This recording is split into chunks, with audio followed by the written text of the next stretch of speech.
Class को जो assignment आपको क्लास में हैकाथॉन मिला था वो किया? किस किसने किया? अब तक तो सबको करना चाहिए। किसने नहीं किया? रीजन के कारण के अलावा लैपटॉप खराब हो गया, ये तो बहुत ही नया है।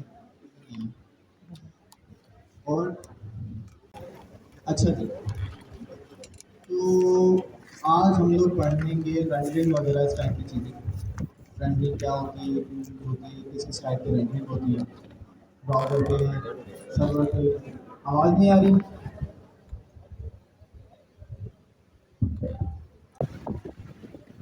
तो आज के जो टॉपिक्स है हमारे रेंडरिंग है।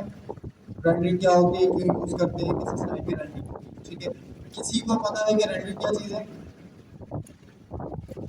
किसी को भी? लास्ट आई थिंक एक क्लास पहले हम लोगों ने सारी रेंडरिंग की पूरी कवर करी हुई है। अगर किसी को याद है तो कोई बताएगा? जी, नॉट रिपीट योरसेल्फ? नहीं। CSR, SSR और SSG।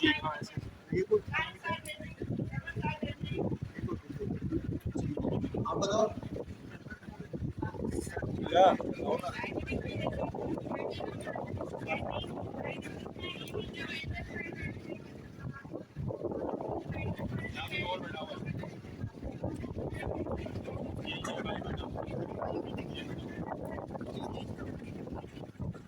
सही।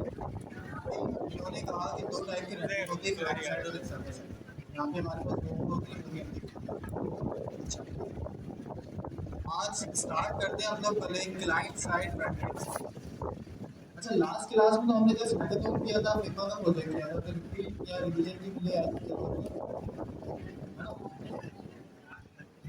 फिग्मा का प्रोजेक्ट कंप्लीट तो सबने कर लिया, बस सही है, अच्छी बात है जी।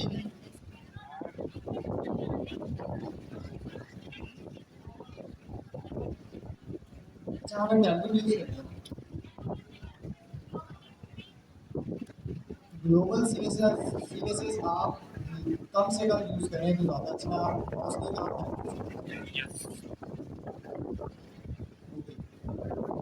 लास्ट क्लास में फिग्मा का प्रोजेक्ट कंप्लीट किया ना, उसे एक आज का कंप्लीट करते हैं। सबसे पहला हमारा रेंडरिंग क्या चीज़ है? रेंडरिंग आप इस तरह से समझिए, आपका कोई भी प्रोजेक्ट है, आप उसको ब्राउजर में देखिए। लाइक ये मेरा मोबाइल है, इसको आप ब्राउजर सपोज करें, ठीक है। अब आप कोई भी वेबसाइट देख रहे हैं, उसको उसका यूजर इंटरफेस है, पढ़िए, उसमें होम पेज है, अबाउट पेज है, कॉन्टैक्ट पेज है, ये सारे कहीं ना कहीं से रेंडर होकर आपके पास शो होते हैं, ठीक है। अब वो या तो क्लाइंट साइड पे हो रहे हैं या सर्वर साइड पे। अब रेंडरिंग हो क्या रही है, ये रेंडरिंग क्या है, तो ये रेंडरिंग पर क्यों हो रही है? अब आपने प्रोजेक्ट बनाया, देखिए मल्टीपल पेजेस हैं, मल्टीपल फाइल्स हैं आपके पास, बट ब्राउजर हमेशा एक ही फाइल रीड करता है, HTML, ठीक है। सारी फाइल्स को कंबाइन करके एक फाइल बनाता है HTML की, और उसको रेंडर करके आपको ब्राउजर पे शो करता है। ये होती है रेंडरिंग, जो आपको ब्राउजर पे शो हो रही होती है। अब आपने देखा एक प्रोजेक्ट है, लाइक आपने ही कोई प्रोजेक्ट बनाया था, अभी जो हमने फिग्मा का प्रोजेक्ट देखा उसी को कंसीडर करें, वो प्रोजेक्ट है। अब आप उसको ब्राउजर पे देख रहे हैं, अब उसमें मल्टीपल फाइल्स हैं, एक आपकी पेज और केसेस की फाइल है, एक कंपोनेंट्स हैं, उसमें मल्टीपल चीजें हैं ना, वो सारी की सारी ब्राउजर पे जब शो हो रही है, आपका लोकल होस्ट जो कंपाइल कर रहा है, वो सारी कंपाइल हो रही है एक HTML की फाइल में, और वो ब्राउजर आपको रेंडर करके शो कर रहा है, ये होती है रेंडरिंग, ठीक है। किसी भी पेज को रेंडर करना और ब्राउजर पे शो कर देना, वो रेंडरिंग कहलाती है सिंपल। अब आती है इसकी कुछ टाइप्स, किस किस टाइप्स की रेंडरिंग होती है। पहली टाइप आती है क्लाइंट साइड रेंडरिंग, दूसरी टाइप आती है सर्वर साइड रेंडरिंग, ठीक है। अच्छा, और भी होती है, वो भी हम देख लेते हैं, फिलहाल अभी दो देखें। अब पहली क्लाइंट साइड रेंडरिंग क्या है? क्लाइंट साइड रेंडरिंग वो कि आपका जो भी प्रोजेक्ट है वो रेंडर हो रहा है आपके ब्राउजर पे, यानी क्लाइंट के ब्राउजर। अब क्लाइंट कौन है? मेरा ये लैपटॉप हो गया, मेरा कंप्यूटर हो गया, मेरा मोबाइल हो गया, ये क्लाइंट है। ठीक है। अब आपने जब भी कोई एप्लीकेशन ओपन करी, अगर कि वो क्लाइंट साइड वेबसाइट पे हुई भी है, तो सर्वर से जितनी भी उसकी फाइल्स आपको नीड है क्लाइंट साइड के लिए, वो सारी की सारी फाइल्स सर्वर पे से आएंगी आपके ब्राउजर पे यानी क्लाइंट के साइड। ठीक है। और वो ब्राउजर आपका जो उसी को कंपाइल करके आपको रेंडर करके शो करेगा। ये थी हमारी क्लाइंट साइड रेंडरिंग। अच्छा, इसी के बरक्स सर्वर साइड रेंडरिंग क्या है? सर्वर साइड रेंडरिंग आपकी इस तरह से, लाइक आपकी कोई सा भी प्रोजेक्ट है, वो ऑलरेडी सर्वर पे रेंडर होके रखा हुआ है HTML की फाइल। सारी फाइल्स कंपाइल होके ऑलरेडी सर्वर के ऊपर एक HTML की फाइल बन के रेंडर होके रखी है।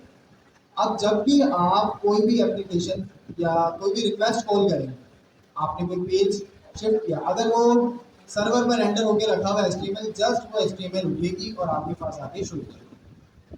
ब्राउजर को काम करने की जरूरत नहीं हुई।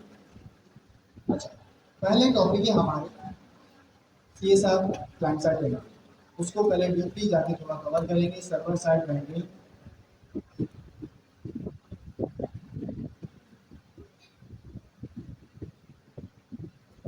अच्छा सर्वर साइड रेंडरिंग पूरी करेंगे। अच्छा, क्लाइंट साइड हमने देखी, क्लाइंट पे आगे रेंडर हो गया। अब इसी की एक एग्जांपल लेते हैं, हम लोग बिल्कुल बेसिक से चलेंगे, उसको थोड़ा फिर एडवांस करते आगे आगे आगे क्लास में करते हैं। अब एक एग्जांपल हम लेते हैं, लाइक फर्ज करें आप एक रेस्टोरेंट के अंदर, ठीक है। अच्छा, मैं बोल तो नहीं कर रहा, कर रहे हो लाइट्स,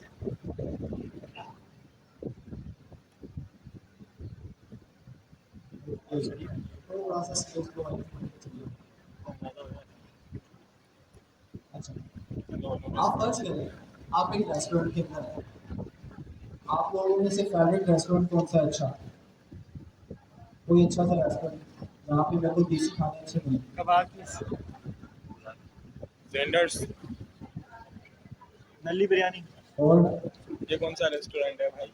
बिरयानी का क्या भाई? शनिवारी, चलो शनिवारी पे रखते हैं। आप फर्ज करें शनिवारी पे हो। अच्छा, शनिवारी में इस तरह का होता है, ये कोई 5 स्टार से अच्छा सा देखें। फर्ज कर लें कि कोई भी एक रेस्टोरेंट, उसका नाम फिर कबाब जी चले आए। हाँ कबाब जी चले नहीं आए। यार, बेकार है वो। नहीं, हमें तो मेन्यू से मतलब है। चलो सही है, कबाब जी मेरे को सही लगा। दाल किला भी अच्छा है, पर वहाँ पे सेल्फ सर्विस है।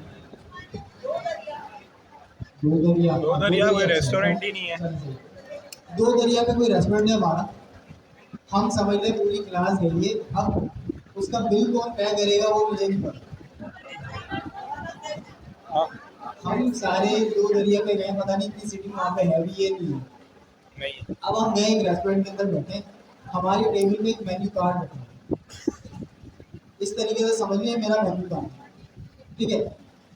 अब जब मैंने इसको ओपन करा, जब मैंने ओपन करा वो ब्लैंक है, अभी इसके अंदर कुछ भी नहीं, ठीक है। अब वेटर आएगा, वो पूछेगा आपसे सर आपका ऑर्डर, आप बोलोगे इसके अंदर कुछ भी नहीं है, ब्लैंक है। अब वो जाएगा किचन के अंदर, शेफ के पास, शेफ से पूछेगा कि आज के मेन्यू में क्या क्या चीज़ें हमारे पास हैं। लाइटें बंद करें, पंखे बंद हो गए।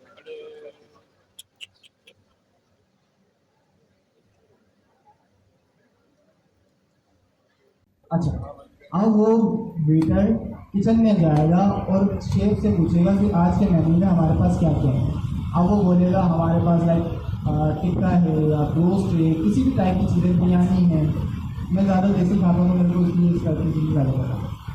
आपका पिज़्ज़ा है, ठीक है, इस टाइप की चीज़ें। अब वो एक एक करके शेफ से पूछेगा, उसने बोला भाई आज के मेन्यू में टिक्का है, वो आया मेन्यू कार्ड पे उसने राइट कर दिया टिक्का। फिर वो गया, उसने सेकंड चीज़ पूछी बिरयानी, वो आया, फिर उसने बिरयानी लिखी, फिर थर्ड पूछी। तो इस तरह से वो एक एक करके आपका मेन्यू कार्ड अपडेट कर रहा है।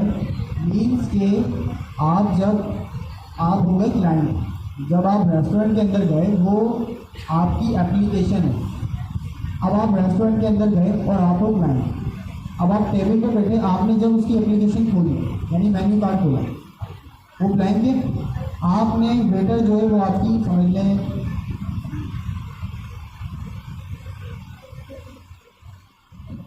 ठीक है। अब वेटर जो है समझ लें वो आपकी एपीआई है, सारा सर्वर से और क्लाइंट से जो कोऑर्डिनेशन हो रहा होता है सारा एपीआई है, ठीक है।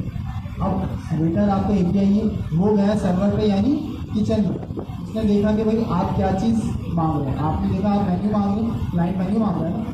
अब वो सर्वर से मेन्यू के अंदर जो जो चीज़ें रिक्वायर्ड है वो सारी एक एक करके आपको ब्राउज़र पे यानी आपकी क्लाइंट साइड पे शो करता रहेगा वन बाय वन।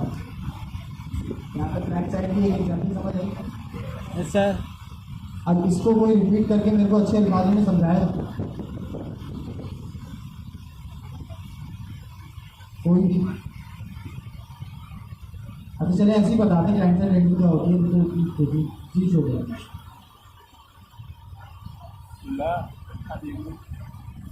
सर जो हमारे पास आपने वेटर वाली एग्जाम्पल दी, तो उसमें हमारे पास ये है जिसका हमारे पास एक रेस्टोरेंट, ठीक है। अब हम उस पर जाते हैं और हम एज अ क्लाइंट वहाँ पर भेजते हैं। अगर तो जो हमारे पास वहाँ पर हम लोग एग्जाम्पल लेनी है वो ये है कि हमारे पास वहाँ पर जो मेन्यू कार्ड है वो हमारा कोई भी ब्राउज़र है या कोई एप्लीकेशन। अब जो वेटर है वहाँ का वो एक एपीआई के तौर पर काम कर रहा है। अगर हमने कोई रिक्वेस्ट भेजनी है, मतलब उससे पूछना है कि मेन्यू क्या है, तो वो जाएगा, वो जो शेफ है किचन है वो हमारे पास सर्वर का काम कर रहा है, तो वहाँ से वो हम जिस चीज़ को पूछेंगे वो लेकर आएगा एपीआई के तौर पर, मतलब लेकर आएगा हमारे पास मेन्यू में डालेगा, फिर हमने और कोई चीज़ वो जाएगा और फिर लेकर आएगा। तो ये है हमारे पास क्लाइंट साइड रेंडरिंग, मतलब जो चीज़ हमें चाहिए होगी वो वहाँ से आएगी, फिर वो हमें बताएगा और फिर हमारे पास क्लाइंट पे जो है वो बिल्कुल छोटे वैसे कि जो भी चीज़ आपने रिक्वेस्ट करी है वो सर्वर से एपीआई लेके आएगी और आपके ब्राउज़र पे ही रेंडर करके आपको शो करेगी, ठीक है। क्लाइंट साइड रेंडरिंग के अंदर जो भी रेंडरिंग हो रही होती है यानी जो भी ब्राउज़र पे आपको शो हो रहा होता है वो आप ही के ब्राउज़र पे रेंडर होता है, ठीक है। ऑलरेडी रेंडर नहीं हुआ होगा। इट्स मीन कि आप जब फर्स्ट टाइम में उसको रेंडर करेंगे ना वो थोड़ी स्लो होगी, क्योंकि सर्वर से सारी फाइल्स आएंगी, कंपाइल होंगी, फिर रेंडर होगा, ठीक है। तो फर्स्ट टाइम में आपको स्लो होगा। एक बार जब क्लाइंट साइड रेंडरिंग में आपने चीज़ें डाउनलोड कर ली अपने ब्राउज़र में, तो सेकेंड टाइम जब आप उसको रिपीट करेंगे तो वो आपको फास्ट भी लगेगी, स्लो नहीं होगी, फर्स्ट टाइम में स्लो होगी। एक एडवांटेज था ये CSR यानी क्लाइंट साइड रेंडरिंग का। अब दूसरा एडवांटेज क्या है, हम लोग क्लाइंट साइड रेंडरिंग यूज क्यों कर रहे हैं, ठीक है। अब देखिए क्लाइंट साइड रेंडरिंग हम इस वजह से यूज़ करते हैं, लाइक आपका कोई डायनेमिक पेज है, ठीक है, कोई डायनेमिक आपका पेज है जो हर क्लिक पे चेंज हो रहा है, लाइक आपकी कोई फॉर्म है, कोई एप्लीकेशन है, ठीक है। इस तरह से मल्टीपल उसमें फील्ड्स होती है। अब आपने नेम की फील्ड है, फादर नेम की फील्ड है फॉर्म के अंदर, ठीक है, NIC हो गया, आपका फ़ोन नंबर हो गया, मल्टीपल आपके डेटा की फील्ड उसके अंदर है। अब आप उसको फिल करते हैं, जैसे ही आप उसको सबमिट करेंगे, इसके अगर वो क्लाइंट साइड रेंडरिंग हुई तो वो क्विकली रिलोड हो जाएगा। रिलोड क्यों हो जाएगा, क्योंकि उसकी जितनी भी रिक्वायर्ड फाइल्स हैं वो ऑलरेडी आपके ब्राउज़र पर मौजूद हैं। तो जो भी आप जैसे ही आप उसको सबमिट करेंगे वो क्विक रिलोड हो जाएगा। अगर वो सर्वर पे हुआ, सर्वर साइड रेंडरिंग पे हुआ, तो जब आप सबमिट करेंगे वो आपकी जो रिक्वेस्ट है सबमिट की वो जाएगी सर्वर पे, वहाँ से उसका रिस्पॉन्स आएगा और फिर वो आपको शो करेगा। इसमें टाइम लगेगा, क्योंकि ये थोड़ा सा स्लो है। एक वजह की क्लाइंट साइड रेंडरिंग की है। दूसरी क्लाइंट साइड रेंडरिंग की वजह ये है, लाइक आपकी एप्लीकेशन में कोई एनिमेशन लगी होगी ना, कोई एनिमेशन है, कोई इमेजेस है, कोई ऐसा टास्क है जो बहुत टाइम लेता है रिलोड होने, ठीक है। तो उसको आप क्लाइंट साइड रेंडरिंग करा सकते हैं।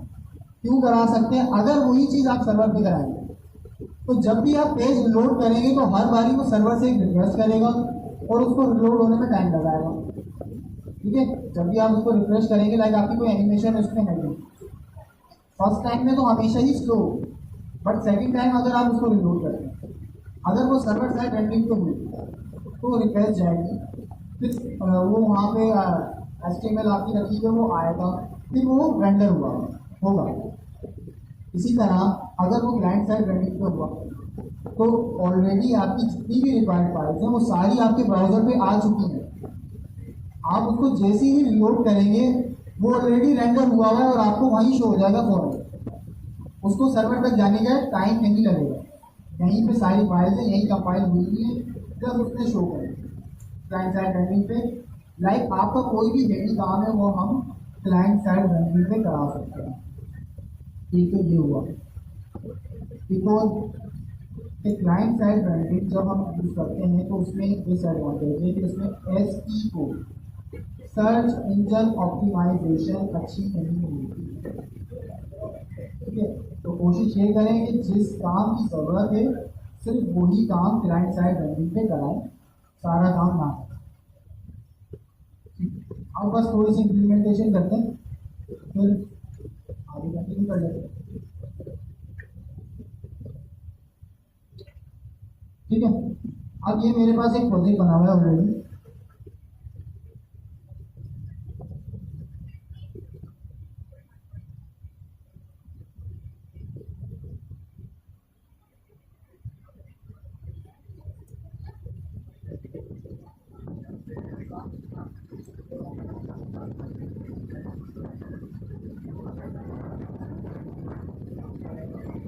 अच्छा, अब देखें ऐप के फोल्डर के अंदर में न्यू कंपोनेंट बनाता हूँ। ठीक है, मैं एक फोल्डर बनाता हूँ इस नाम से, यहाँ पे मेरे सारे कंपोनेंट्स होंगे। ठीक है, इसके अंदर मैं एक पेज बना रहा हूँ, लाइक में पेज का नाम रख देता हूँ क्लाइंट, ताकि याद रखने में आसान हो। यानी हाँ कंपोनेंट आपका होगा। ठीक है, मैं कंपोनेंट के अंदर कंपोनेंट बना रहा हूँ क्लाइंट के नाम।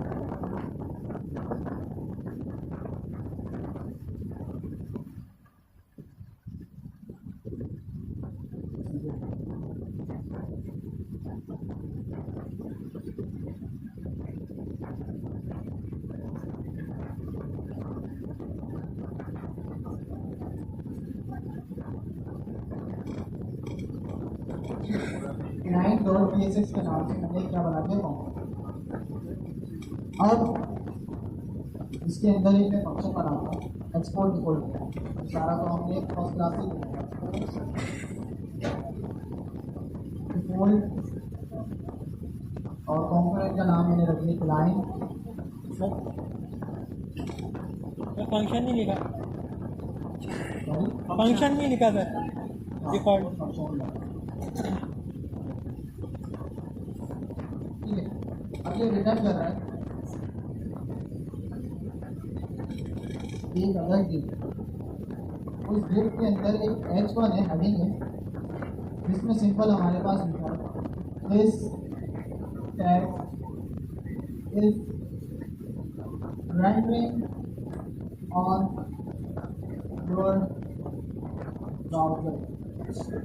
ठीक है, सिंपल एक ये टैग लिखा है। अच्छा, अब ये तो जो है क्लाइंट साइड रेंडरिंग तो नहीं हुई, अभी जब मैंने इसमें टैग्स लिखा है भाई ये आपके ब्राउजर पे रेंडर हो रहा है, बट क्लाइंट साइड रेंडरिंग तो अभी भी नहीं हुई। नेक्स्ट.js जो है by default server side rendering को सपोर्ट करता है। ठीक है, अब मेरे को उसको क्लाइंट साइड रेंडरिंग में कन्वर्ट करना है, वो मैं कैसे करूँ? किसी को पता है? बिल्कुल, आप किसी भी कंपोनेंट को क्लाइंट साइड रेंडरिंग पे कन्वर्ट करना चाह रहे हैं तो उस फाइल के टॉप के ऊपर सबसे पहले आप जब सिंगल कोटेशन या डबल कोटेशन के अंदर क्या लिखेंगे? यूज स्पेस क्लाइंट, बस। अब ये जो कंपोनेंट है आपका क्लाइंट साइड रेंडरिंग पे कन्वर्ट हो चुका है। ठीक है, अब यानी ये जो कंपोनेंट है रेंडर होगा मेरा कहाँ पे रेंडर होगा? मेरे ब्राउजर पे रेंडर होगा। अच्छा, मैं अब इसको रन कर लेता हूँ।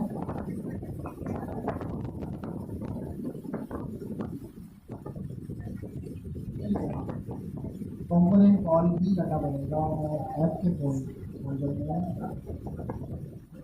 होम पेज के ऊपर इसको कॉल कर लेते हैं।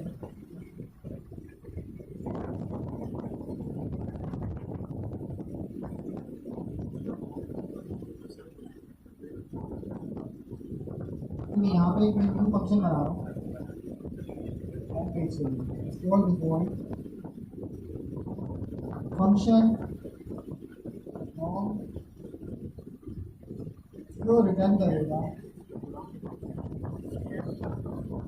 एक अदर थिंग। अच्छा, अब वो कंपोनेंट जो मैंने बनाया उसको यहाँ इंपोर्ट करने के मैं कहता हूँ इंपोर्ट क्लाइंट। अब देख रहे हैं मेरे को बाद में साइड में दे रहा है, मैं जस्ट इंटर करूँगा ये इंपोर्ट होगा। अब इसको यहाँ पे यूज कर लेते हैं, क्लाइंट का कंपोनेंट है, ठीक है। इसी तरह से और इसके ऊपर मैं टेक्स्ट लिख लेता हूँ, दिस इज होम पेज, सही है। अब इसको रन करो, npm run dev।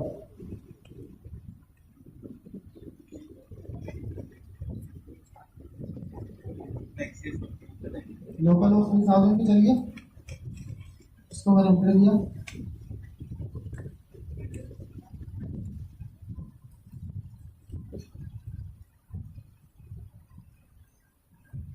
देख रहे हैं ये मेरे पास शो हो गया। This text is rendering on your browser।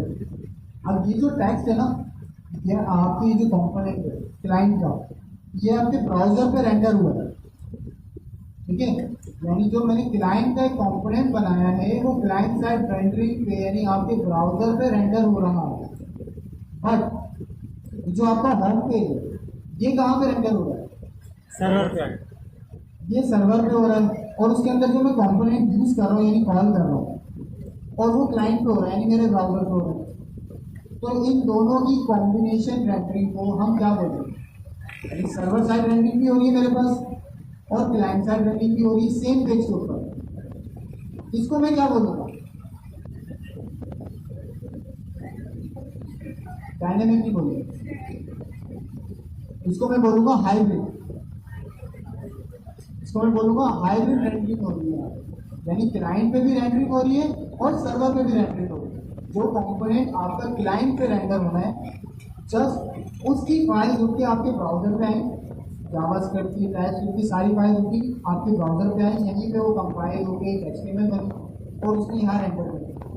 और ये जो आपका होम पेज ये सर्वर पे ऑलरेडी बिल्ड हो गया रखा है, ठीक है। जस्ट उसने पेज उठाया, एचटीएमएल उठाई और आपको रेंडर करके शो कर दिया। तो यहाँ तक कि हमारी क्लाइंट साइड रेंडर। इसमें किसी को कंफ्यूजन है? कोई प्रॉब्लम है जी?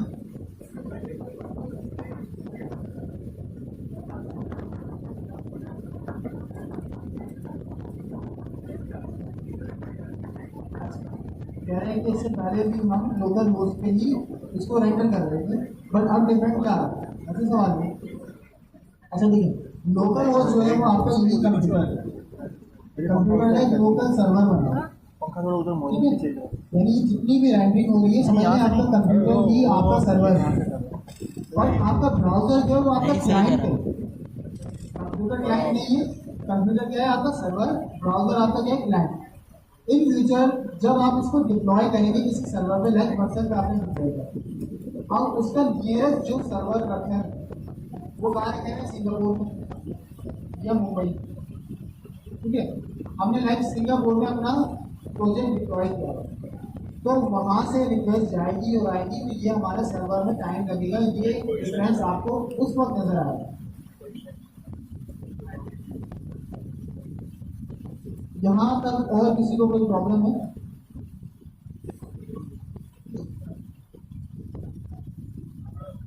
ये तो हमें कोड यूज करने से आइडिया हो गया कि हमने यूज क्लाइंट क्या भी client side rendering. How can you check from the website that either is the client side rendering और the server side rendering from the browser? आप कह रहे हैं कि हमने जो यूज क्लाइंट लिखा वो क्लाइंट साइड पे होगी। ये तो हमें आइडिया है ना, मैंने कोड यूज किया, but let's suppose that taking like any website, कोई भी वेबसाइट मैंने ओपन की, from there I want to check कि ये क्लाइंट साइड रेंडरिंग है या सर्वर साइड रेंडरिंग है। कैसे आप कह रहे हैं हम चेक कैसे करेंगे कि क्लाइंट साइड रेंडरिंग पे या सर्वर साइड रेंडरिंग पे? विदाउट जस्ट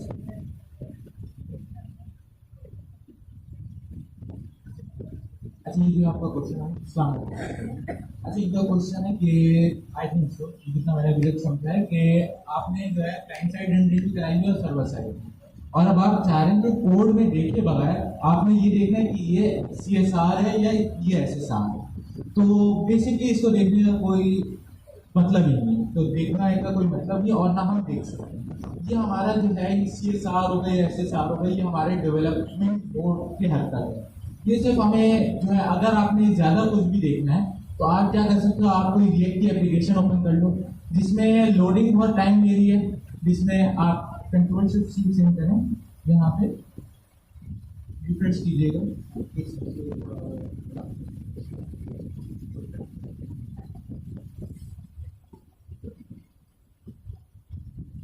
अच्छा ये मेरे पास आपका ब्राउजर थोड़ा बहुत विजिबल होगा, ठीक है, इंस्टॉल करें, रिफ्रेश करें। अच्छा इसको रिफ्रेश किया, अभी के लिए आपके पास सारा कोड एकदम से आपके पास आ गया, ठीक है। बेसिकली यहाँ पे जो फर्स्ट टाइम रेंडरिंग हो रही है वो सर्वर साइड रेंडरिंग हो रही है, फर्स्ट जो आ रहा है उसके बाद CSR। हमें नेक्स्ट में इतना फर्क नहीं दिखेगा इसका। रिएक्ट में आप देखिए यहाँ पे जाके अगर आपके पास इंस्पेक्ट में जो जो उसके एलिमेंट्स हैं, जो उसका HTML कोड आ रहा है, अगर वो आने में थोड़ा टाइम लग रहा है, 1 मिनट बाद 1 सेकंड बाद आपकी एक लाइन आई, उसके अगले मिली सेकंड में एक लाइन आई, यानी आहिस्ता आहिस्ता आ गई, इसका मतलब वहाँ पे CSR बेसिकली यूज हो रही है और वो सिंपल एक ही इसका जो है वो डिफरेंस है। बाकी जो हम क्लाइंट साइड रेंडरिंग यूज करते हैं वो बेसिकली हम तब यूज कर रहे होते हैं जब हम पढ़ते हैं रिएक्ट हुक्स। अभी रिएक्ट हुक्स यहाँ पे मैं जो है पढ़ा नहीं सकता, सिर्फ आपको नाम बता दिए। रिएक्ट हुक्स में जब हम जाएंगे तब हमारे पास डॉम वॉम आएगा कि हमारे पास डॉम क्या होता है, तो उस टाइम पे आपको जाके जो है इसका मेजर जो डिफरेंस होगा ना वो आपको ऑटोमेटिकली दिख जाएगा। बट अभी के लिए सिर्फ एक छोटी सी इम्प्लीमेंटेशन थी और एक छोटी सी थ्योरी।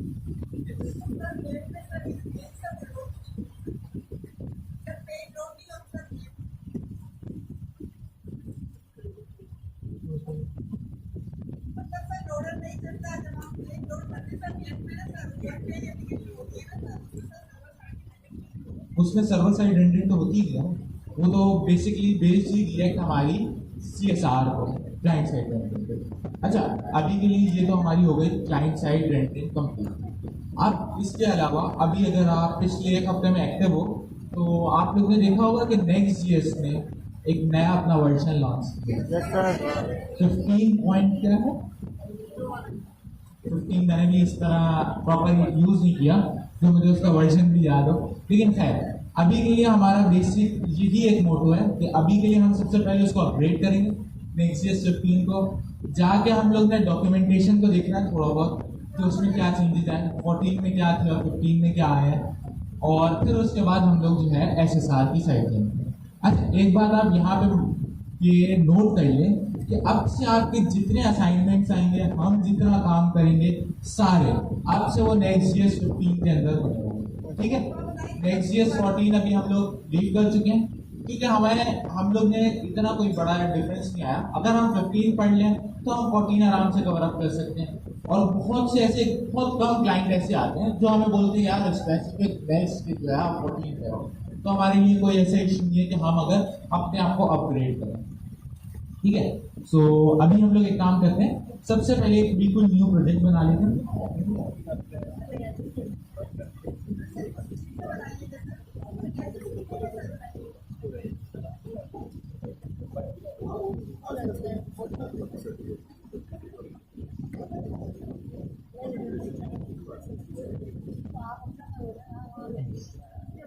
अच्छा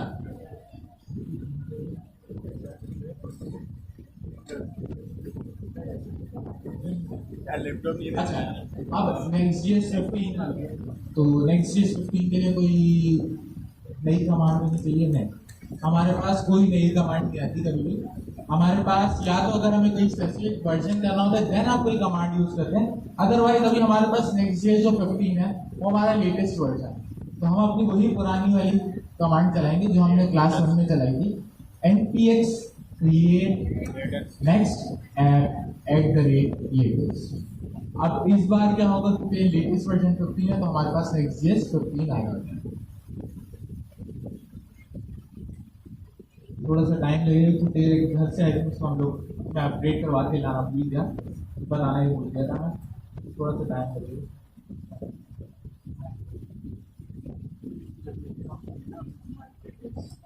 वही सेटिंग में अगर किसी ने नहीं देखी हुई तो एक दफा फिर देख लिया, क्योंकि इस क्वार्टर में हम ये लास्ट टाइम है कि हम लोग जो है सेटिंग्स दिखा रहे होंगे।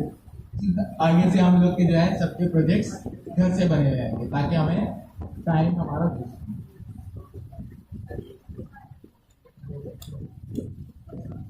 एक चीज नई चीज आई है हमारे पास, टर्बो पैक। इस पे भी जाते हैं कि टर्बो पैक क्या है। अभी के लिए नो किया, आगे सिंपल अभी जो है इतने ही इंस्टॉलेशन होती है, इतने हम क्या करते हैं नेक्सट की डॉक्यूमेंटेशन खोलते हैं और देखते आते हैं कि कुछ नया आया है।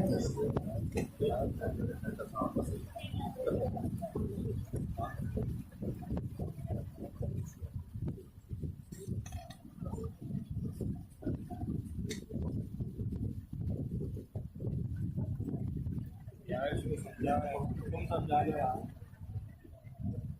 उधर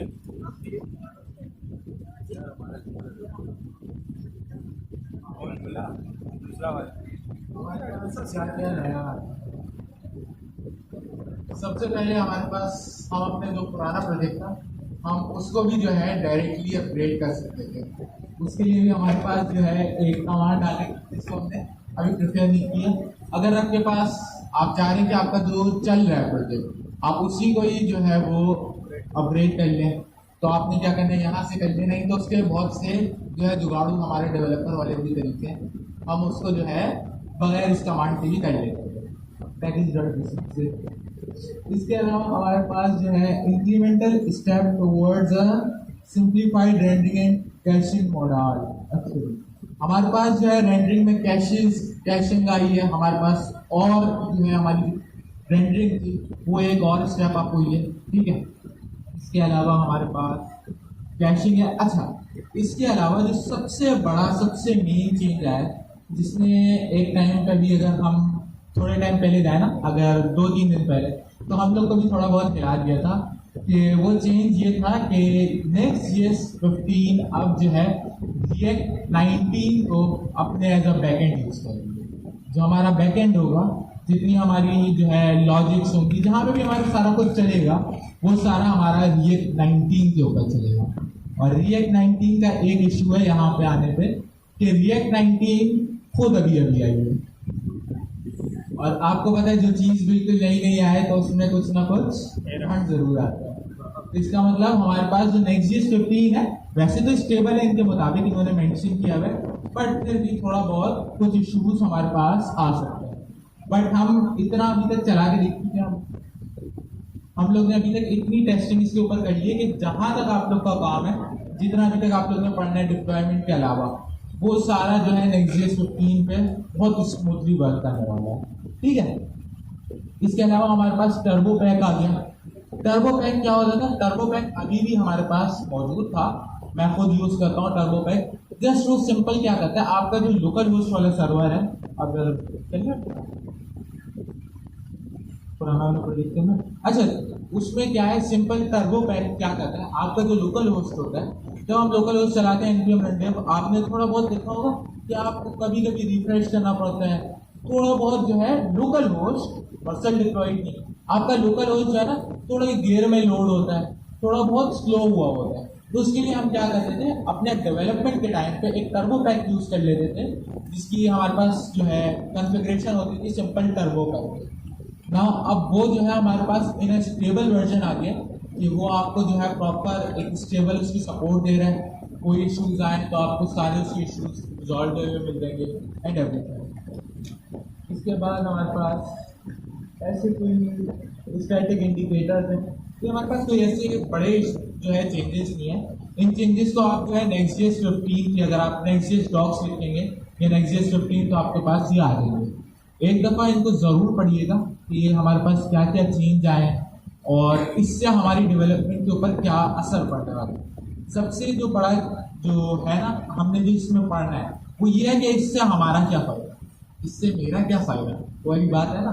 तो आपने सिंपल अभी जो है घर जाके सबसे पहला जो टास्क मैं अभी आप लोग को दे रहा हूँ इस क्लास का, आपने सबसे पहले नेक्स्ट 15 का ये डॉक्यूमेंटेशन पढ़नी कि चेंजेस क्या हैं, थोड़ा बहुत इनके बारे में पढ़ें कि ये जो है आपके ऊपर क्या असर डालेंगे आपकी डेवलपमेंट के ऊपर, क्या स्पीड फास्ट कर रहे हैं, स्पीड स्लो कर रहे हैं आपकी डेवलपमेंट की, एटसेट्रा। ठीक है, इसके अलावा हमारे पास नेक्स्ट 15 का प्रोजेक्ट बन भी चुका है।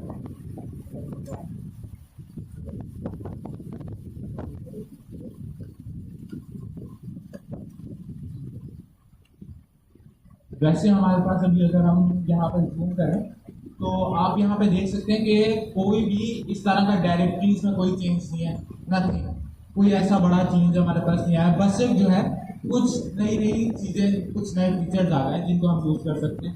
इसके अलावा एक और काम करते हैं, पैकेज में देख सकते हैं यहाँ पे हमारे पास आ रहा होगा एग्जिस्ट